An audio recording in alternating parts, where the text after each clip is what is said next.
When simplifying variable expressions, it's important to know what everything is involved with that variable expression. So I'm going to go through a couple of key vocab words here and make sure that you understand them first. So first off, we have a term being a number or the product of a number and its variables, meaning 6. 6 is a term, just 6. 7x is also a term, that means there's 7 x's. 4 a's, that's like 4 apples, right? 4a. Those are all terms. It can have a variable, but it does not have to. Like here, I have 6. So a number that has a variable, it doesn't have a variable, it's a term. A constant, that is a term that has no variable, as in right here, 6. So I have 6 again, -3, 39. So if I were writing out an expression that just had numbers without variables attached, those would be called constants. Okay. The coefficient. The coefficient is the number that multiplies a variable. So 7, 4. That'd be like if I said 7x or 4y. That would be like 7 and 4 would be the coefficients of 7x and 4y. X and y are not the coefficient. They would be the variables. Finally, like terms. They have to have identical. It has to look like it was copy and pasted, meaning AB and AY are not like terms because AB and AY, although they both have A at the beginning, they do not both end with B or with Y. So those are not like terms. I cannot add those together and say AB plus AY is ABY. That is not true. You cannot add those together. So to start simplifying these variable expressions, let's look at a basic one right here. As we can see, we have 3 x's and 2 x's. Over here we have just 4, meaning these 2 x's are the same, as in they're not xa's, they're not xb's, they're not xy's, x whatevers. They are just x's. Since they are just exactly x's, as in like they look like they were copy and pasted, right? Since they are both x's, we can combine those. This 4 does not have an x with it, so we cannot combine that with this 3 and this 2. Now here's what I want you to make sure you do. I know this right here says plus 4, but this says minus 2x, meaning I don't want you to come down here and say 3x plus 2x minus 4. And I know you think that may seem silly, but a lot of people will make that mistake because they'll say, well, there's a sign right here that says plus, so that I mean I have to add 2x. But it doesn't. The sign to the left of whatever that number is always the sign of that number, meaning, look right here, this says minus, as in take away 2 x's. It always means if I moved it around, it would have to say 3x minus 2x, and then it would still say plus 4. That's using the sign that's to the left of whatever that number is, has to stay with that number. You cannot just move them all over the place wherever you want.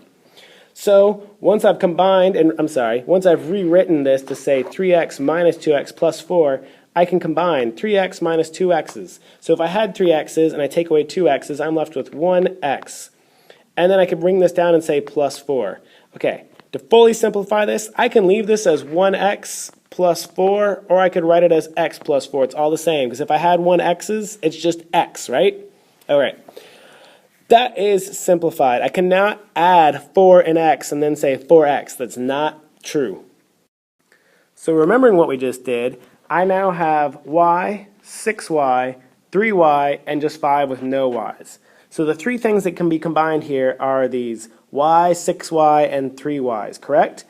5 cannot be combined with this. So let's start combining what we can. Y and 6y. So if I had y plus 6y's, I now have 7y's, right? Now I'm going to bring this down, and it still says minus 3y plus 5. Okay, on my next line, 7y minus 3y's. If I had 7y's, I take away 3y's, I now have 4y's, and now I have plus 5. And like I said before, since that 5 does not have any y's with it, that's it. That's fully simplified. That now is 4y plus 5. You cannot say that's 9y. You cannot say that's 22y's. That doesn't make any sense at all. All right? It's just 4y plus 5. Now I'm going to take it one step further. You've learned about the distributive property already, so now we're going to combine the distributive property with simplifying this expression. So order of operations says I don't do 4g plus 3 first. First off, I know that I can't combine those even because there's no g behind this 3. It doesn't say 3g, it just says 3. So 4g plus 3 is not 7g's. Do not ever say that is 7g's. But say there was a g there. I cannot add them first because I know I need to multiply first. So inside the parentheses, I have 3 plus g. Now, 3 plus g is not 3g. I cannot add 3 plus g and say that's 3g. It is just 3 plus g. So if you remember what we did with the distributive property, I would take this number right here and multiply it to everything inside of that parentheses. So if I were to rewrite what I have, it would be 4g plus, now if I did 3 times 3 right here, what is 3 times 3? Ding ding, it is 9. Then I say plus, because that's the sign that was right here.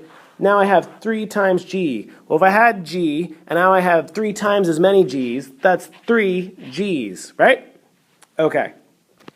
Now, I'm going to put these terms together so that I can easily identify them.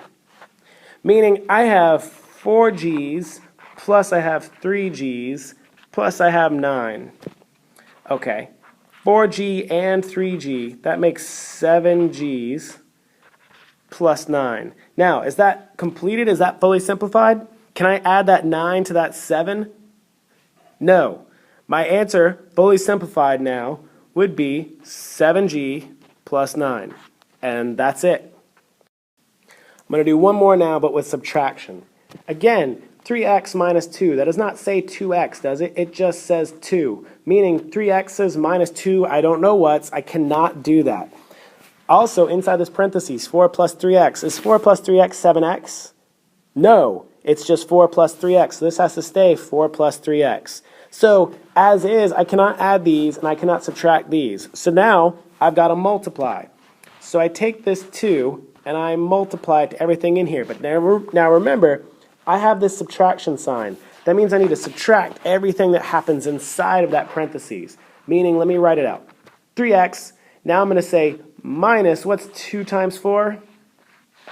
Awesome, you're awesome, awesome, awesome. It's 8, minus 8. Now minus, because I said subtract everything that's inside of what happens. 2 times 3. If I had 3 x's, now I have twice as many. That gives me 6 x's, right? And again, that may seem a little bit confusing, but over time you'll get it. This subtraction sign comes here and here. Now I'm going to combine. Can I do 3x minus 8? Or can I do 8 minus 2x? Now a lot of people will try to commonly make this mistake. They'll say 8 minus 6x, and they'll say that's 2 x's. That doesn't make any sense. You cannot do that. So don't make that mistake, okay?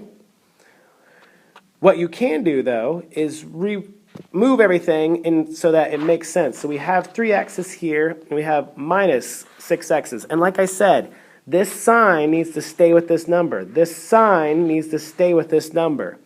So now I have 3x minus 6x minus 8. Okay, 3x's minus 6x's. Ooh, we're going to negatives now. So I have 3x, take away 6x's. That's negative 3x's minus 8. Now, how many of you are going to look at that and say negative 3x minus 8? Okay, well that's a negative 11. You'd be wrong. Don't do it. That is fully simplified. And there you go.